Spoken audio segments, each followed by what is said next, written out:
Yo sé que el rey vio en el sueño una gran estatua.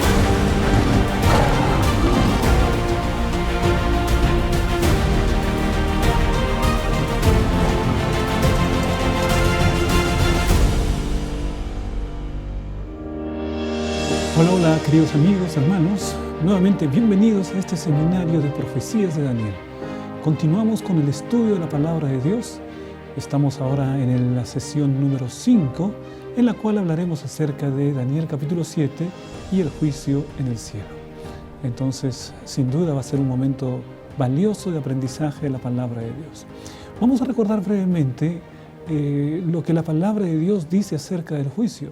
Si nosotros vamos a algunos textos bíblicos, especialmente en el Nuevo Testamento, encontramos algunos de los versículos más importantes que nos hablan acerca del juicio. Hechos capítulo 17, 31, dice lo siguiente: por cuanto ha establecido un día en el cual juzgará al mundo con justicia, por aquel varón a quien designó, dando fe a todos con haberle levantado de los muertos. En Hechos capítulo 24, versículo 25. Pero al disertar Pablo acerca de la justicia, del dominio propio y del juicio venidero, Félix se espantó. Pablo habla acerca del juicio a Félix. Romanos 2, 16. Dios juzgará por Jesucristo los secretos de los hombres conforme a mi evangelio. Y también en el libro de Romanos capítulo 14, versículos 10 al 12, dice el apóstol Pablo: porque todos compareceremos ante el tribunal de Cristo. Puedes ver, mi querido hermano, entonces, que hay una gran cantidad de referencias en la palabra de Dios sobre el juicio. Todos estos versículos tienen en común una característica, o dos características. Primera característica: todos estos versículos fueron escritos después de la muerte del Señor Jesucristo. Así que este juicio no se refiere a algún evento que haya acontecido en el momento de la muerte de Cristo. Porque cuando se escribieron estas palabras, ya Jesús había muerto y resucitado y todavía se seguía hablando del juicio. Así que es un juicio que está más allá de la muerte de nuestro Señor Jesucristo. Y todas estas características nos revelan también que este juicio es un juicio que se dará en el futuro. Es decir, el apóstol Pablo dice: Dios juzgará, tiempo futuro. El apóstol Pablo a Félix dice que al hablar acerca del juicio venidero, eso es en el futuro. O cuando dice Dios juzgará, también en tiempo futuro. Porque todos compareceremos también en el tiempo futuro. Entonces es un juicio que está en el tiempo del apóstol Pablo, que está marcado para el futuro. Ahora, mis hermanos, en Daniel capítulo 7 se nos habla acerca del juicio y vamos a ver algunas características, porque justamente Daniel capítulo 7 habla acerca del juicio al cual se refiere la palabra de Dios. Pablo habló del juicio y Daniel, antes de Pablo, también habló del juicio. En Daniel capítulo 7 veamos algunas características acerca de este juicio en el cielo. Miren ustedes. Si nosotros vamos a la profecía de Daniel capítulo 7, vamos a encontrar en los primeros versículos el león que tiene alas de águila. Después continúa el oso que tiene en su boca 3 grandes costillas. Luego del oso viene el leopardo que tiene 4 cabezas y 4 alas. Y después se presenta la bestia espantosa y terrible que representa a Roma. Pero después de esta bestia espantosa y terrible que tiene 10 cuernos, viene el cuerno pequeño. Y después del cuerno pequeño, lo que aparece es la visión del juicio en el cielo y el reino de Dios. Entonces, mis queridos hermanos, aquí hay una estructura que nos presenta la palabra de Dios. Así como Medo-Persia fue después de Babilonia, y así como Grecia fue después de Medo-Persia, también el juicio en el cielo sucede después de la hegemonía del cuerno pequeño. Este es un detalle muy importante. Si nosotros vamos a la historia, vamos a encontrar que esos grandes eventos, esos grandes imperios, tuvieron su momento de hegemonía, su momento de apogeo, en una etapa específica de la historia. Babilonia del 605 a.C. hasta el 539. Medo-Persia es del 539 hasta el 331. Grecia del 331 hasta el 168. De allí viene el Imperio Romano, Roma imperial, hasta el año 476. Luego viene la caída del Imperio Romano y la profecía me dice que después del cuerno pequeño, después de Roma imperial viene el cuerno pequeño. Y el cuerno pequeño, hemos visto en el estudio anterior, va desde el 538 hasta 1798. Pero la profecía me dice que no termina con el cuerno pequeño, que después del cuerno pequeño hay otro evento, y ese evento ya no es en la tierra. Todos estos eventos anteriores son en la tierra. Babilonia se dio en la tierra, Medo-Persia, Grecia, Roma, el cuerno pequeño, todos son poderes en la tierra. Pero de pronto, cuando se habla acerca del juicio, cambia la perspectiva del autor y hay un escenario diferente, es un escenario en el cielo. Entonces, después de 1798, en algún momento, no exactamente, no se sabe allí en Daniel 7, pero en algún momento, después de 1798, entonces vendría el juicio en el cielo. Es muy importante. Vamos a ver ahora otro elemento importante para entender esta idea de juicio. El juicio se menciona hasta 3 veces en el capítulo 7 de Daniel. Mira, si en la Biblia hay un mandato que se repite una vez, está solamente una vez, es muy importante y hay que obedecerlo. Pero si se repite por 2 veces, es más importante, hay que estar más atento. Bueno, se repite por 3 veces, nuestros oídos tienen que estar mucho más atentos todavía. Sucede, mis hermanos, que el juicio en el cielo es un evento que se repite hasta 3 veces en el capítulo 7 de Daniel. Mira, ¿cuál es el evento? Primero va a aparecer el cuerno pequeño. Después del cuerno pequeño, lo que va a aparecer es el juicio en el cielo. Y después de la visión del juicio en el cielo, lo que va a aparecer es que los santos reciben el reino. Esa es la secuencia que aparece. Y vamos a ver cómo esta secuencia aparece, mis hermanos, hasta 3 veces en el capítulo 7 de Daniel. Veamos, aquí está la primera vez que aparece. En el versículo 8 de Daniel aparece el cuerno pequeño. Y después del cuerno pequeño, en el versículo 9, aparece el juicio. El juez se sentó. Esa es la idea del juicio. Y después, en el versículo 14, le fue dado a los santos del Altísimo el reino. Entonces, ahí aparece la primera vez esta secuencia. Cuerno pequeño. Después del cuerno pequeño, juicio en el cielo. Después del juicio en el cielo, el reino fue dado a los santos del Altísimo. Por favor, recuerda esta secuencia. Primero cuerno pequeño, después juicio en el cielo y después el reino de Dios que es entregado a los santos. Allí aparece por primera vez. Luego aparece una segunda vez en el libro de Daniel capítulo 7. Versículo 21, mira lo que dice el versículo 21. El cuerno hacía guerra, ahí aparece otra vez el cuerno pequeño. Versículo 22, se dio el juicio, ahí habla directamente acerca del juicio. Y en el versículo 22 dice, recibieron el reino, los santos reciben el reino. Se repite otra vez la secuencia de acontecimientos. Es decir, aparece cuerno pequeño, luego aparece juicio y luego aparece que los santos reciben el reino. Esta es la segunda vez que se repite en el capítulo 7 esta secuencia. Ahora, vamos a ver cómo aparece por tercera vez esta secuencia. El cuerno pequeño, versículo 24, se levantará otro, este es el cuerno pequeño, ahí aparece. Y luego dice, se sentará el juez, ahí aparece la visión del juicio, se sentará el juez. Y luego, después aparece el reino de Dios, que es reino eterno, en el versículo 27. Entonces, ahí está la secuencia una vez más. Querido hermano, esta secuencia de eventos es tan importante que la palabra de Dios en el capítulo 7 de Daniel nos presenta 3 veces el desarrollo de esta secuencia. Cuerno pequeño, juicio en el cielo, reino de Dios. Y en el capítulo, debido a nuestra interpretación historicista, encontramos que hay una secuencia histórica. Es decir, primero es Babilonia, termina Babilonia, aparece Medo-Persia, termina Medo-Persia, aparece Grecia, termina Grecia, aparece la bestia espantosa y terrible que representa Roma. Termina Roma, aparece el cuerno pequeño, termina el cuerno pequeño, entonces tiene que aparecer el juicio en el cielo, termina el juicio en el cielo y entonces aparece el reino de Dios. Es una secuencia cronológica, es decir, el juicio en el cielo no se da en el tiempo de Daniel, en el tiempo de Babilonia, no se da en el tiempo de Medo-Persia, el juicio en el cielo solo puede darse en el tiempo de la caída del cuerno pequeño, después del cuerno pequeño. Y el reino de Dios solo puede darse después del juicio en el cielo. Es una secuencia cronológica, mis hermanos. Y hacemos bien en estar atentos entonces a lo que dice la palabra de Dios. Ahora, vamos a ver una siguiente característica.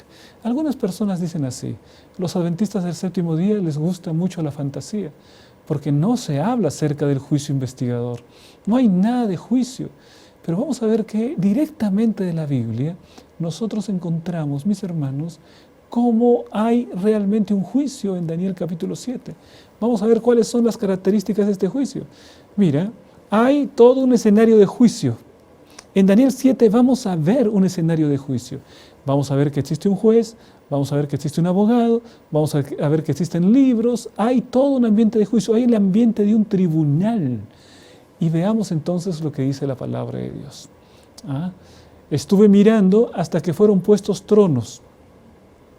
Y se sentó un anciano de días, cuyo vestido era blanco como la nieve y el pelo de su cabeza como lana limpia. Aparece este anciano de días. Pastor, aquí aparece un anciano de días, pero este anciano de días no es el juez. Aquí no aparece el juez. Bueno, vamos a continuar leyendo, ¿no? La palabra de Dios nos tiene que decir. Y mira, continúa la descripción. Un río de fuego procedía y salía delante de él. Millares y millares le servían y millones asistían delante de él. Hay una escena impactante. El universo está entero, está atento a este evento. ¿Qué es lo que sucede? El juez se sentó y los libros fueron abiertos. Aquí es inequívocamente la descripción de un escenario de juicio. Hay un juicio, ¿por qué? Porque hay un juez, y hay un juez que se sienta. Cuando el juez entra en un juzgado y se sienta, lo que me indica es que va a empezar el juicio. Y aquí es exactamente eso lo que sucede. Después del cuerno pequeño aparece la visión del juicio. Y entonces viene un juez que se sienta, los libros son abiertos, ¿no? Las evidencias que son usadas para el juicio son abiertos. Aquí, mis hermanos, nos habla acerca de un juicio. Este juicio del que habla Daniel es el mismo juicio del que hablaba Pablo. Cuando Pablo dice, todos compareceremos delante del tribunal de Cristo, está hablando acerca de este juicio, el juicio venidero. Ahora, otro detalle, ¿qué es lo que sucede? En Daniel versículo 13 se presenta otro personaje en este ambiente especial de juicio. ¿Qué es lo que dice aquí? Miraba yo en la visión de la noche, y he aquí, con las nubes del cielo, venía uno como hijo de hombre. Aquí aparece uno diferente, ¿no es verdad? Que vino hasta el anciano de días y le hicieron acercarse delante de él. Dice aquí, una visión de noche. Dice las nubes del cielo y dice un hijo de hombre. Pero este hijo de hombre, ¿dónde se va? Algunas personas dicen, bueno, esta es la segunda venida de Cristo. No, no es la segunda venida de Cristo. Porque aquí aparece un hijo de hombre, que es Jesucristo realmente, pero que no viene a la tierra, sino que se presenta delante del anciano de días. Este es el Señor Jesucristo. Y el anciano de días es Dios el Padre. Y el anciano de días es presentado como juez. Jesucristo aparece en ese escenario como nuestro abogado. El Nuevo Testamento dice que Cristo es nuestro abogado. Si alguno hubiese pecado, abogado tenemos para con el Padre a Jesucristo el justo. Jesús viene a hacer su obra de defensor, de abogado, de intercesor en el juicio celestial. Entonces hay un ambiente de juicio, claramente, mis hermanos. Hay un ambiente de juicio. Y eso no es una invención de la Iglesia Adventista. El juicio investigador no es algo que la Iglesia se imaginó o que inventó para poder borrar aquel gran chasco, ¿no? Eso dicen algunos evangélicos. Pero no, la palabra de Dios me habla directamente de un juicio. Y Daniel capítulo 7 me habla del juez. El Padre es el juez. Y me habla de Jesús que se presenta, antes de venir hacia la tierra, se presenta delante del Padre. Y lo hacen acercarse delante de Él. Es como que pasa del lugar santo al lugar santísimo, se presenta, va a interceder. Esta es la obra del juicio, mis hermanos. Aquí Jesús está en una obra de intercesión por sus hijos. Y esto es tan impresionante, mi querido hermano, que Jesús en este momento intercede. Él es el único intercesor. No hay una nube de intercesores. Jesucristo es el único. Entonces, mi querido hermano, aquí encontramos en el versículo 26, pero se sentará el juez y le quitarán su dominio para que sea destruido y arruinado hasta el fin. Hay un juez de toda la tierra, ¿no? Y entre esos que serán juzgados, dice aquí, se le quitará el dominio. El dominio quiere decir que aquellos que están bajo el dominio de Satanás finalmente serán entregados al Señor Jesucristo, quien es el Señor y Salvador de todos ellos. Entonces vamos a ver ahora una siguiente característica. Este juicio se realiza en base a lo que está escrito en los libros. O sea, hay libros en este juicio. ¿Quieres ver? Vamos a leer una vez más. ¿Qué dice aquí? El juez se sentó y los libros fueron abiertos. O sea, hay un escenario de juicio, viene el juez y se sienta, y como se sienta para el juicio, entonces los libros son abiertos. Si los libros son abiertos, quiere decir que antes estaban cerrados. Y si antes estaban cerrados, quiere decir que no había juicio. Solamente se abren los libros cuando el juez se sienta y los libros son abiertos. Mira que dice libros en plural, mi querido hermano. Y vamos a Apocalipsis 20, capítulo 12, donde se confirma esta declaración. Se habla acerca del juicio. Y dice, y vi a los muertos, grandes y pequeños, de pie ante Dios. Y los libros fueron abiertos, libros en plural, los libros fueron abiertos.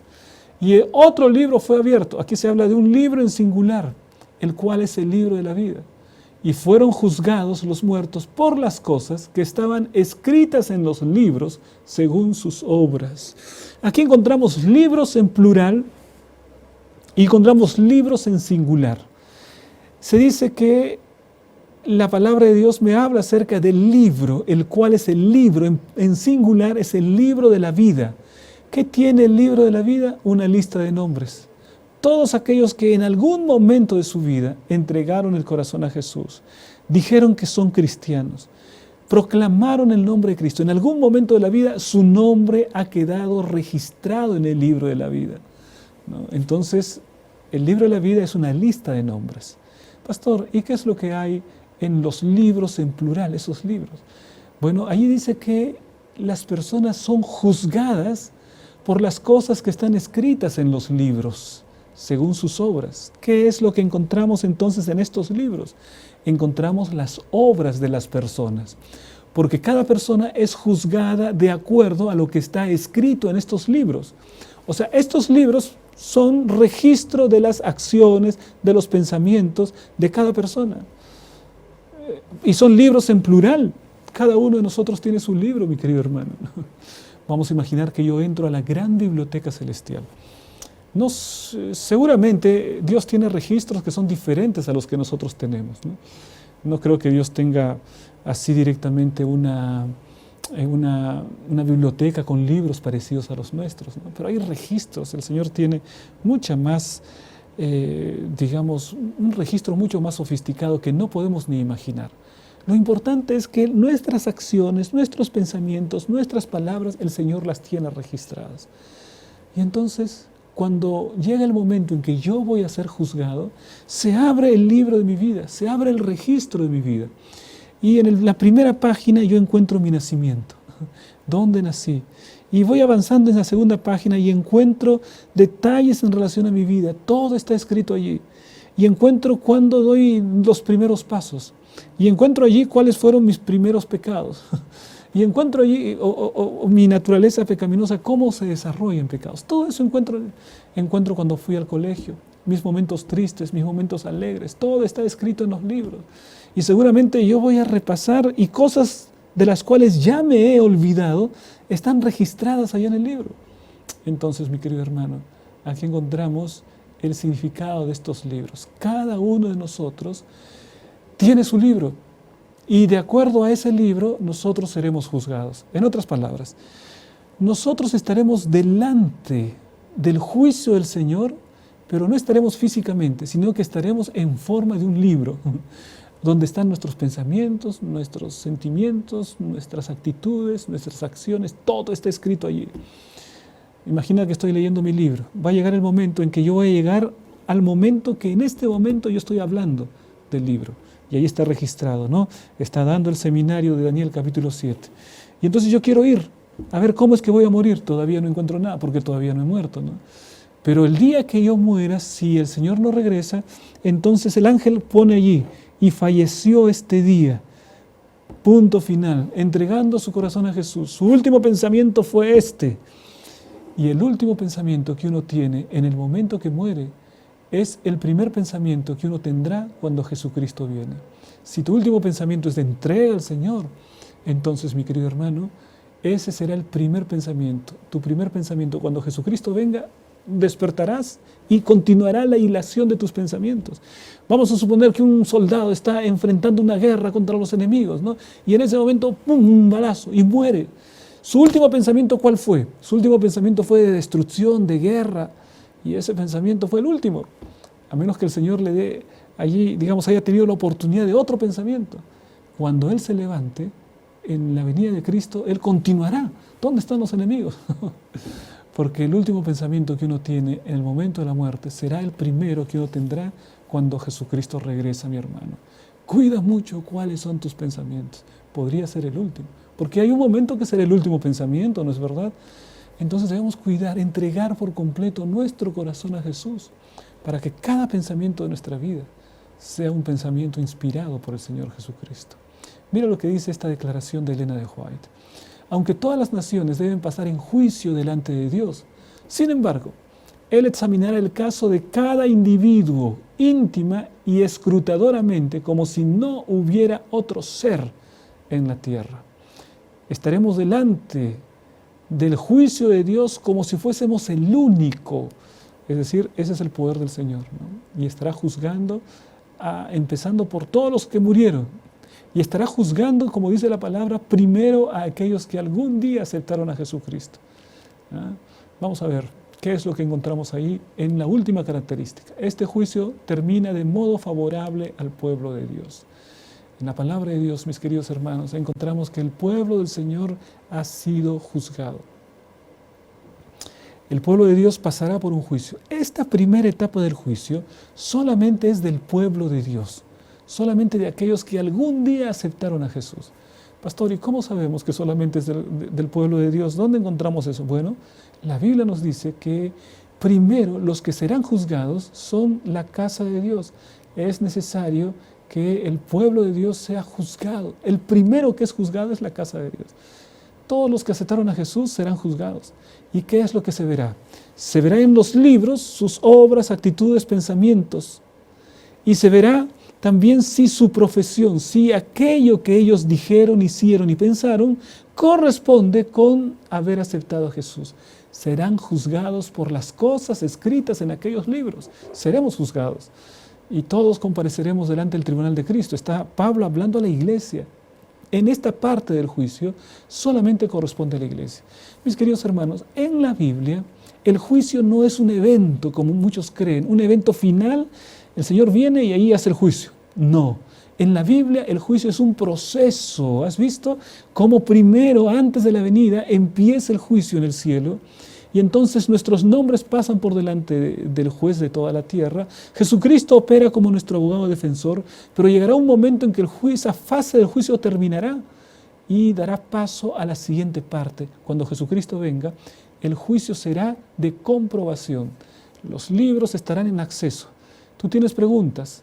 De repente tus padres no se salvaron y quieres saber por qué. Y vas y abres los libros y vas a comprobar que el juicio de Dios fue justo para todas las personas. Ahí está, los libros estarán abiertos. Juicio de comprobación. Y en la parte final de la historia de este mundo, cuando Jesucristo venga, vendrá el juicio ejecutivo, ¿no? Cada uno de estos momentos especiales tiene un desarrollo especial.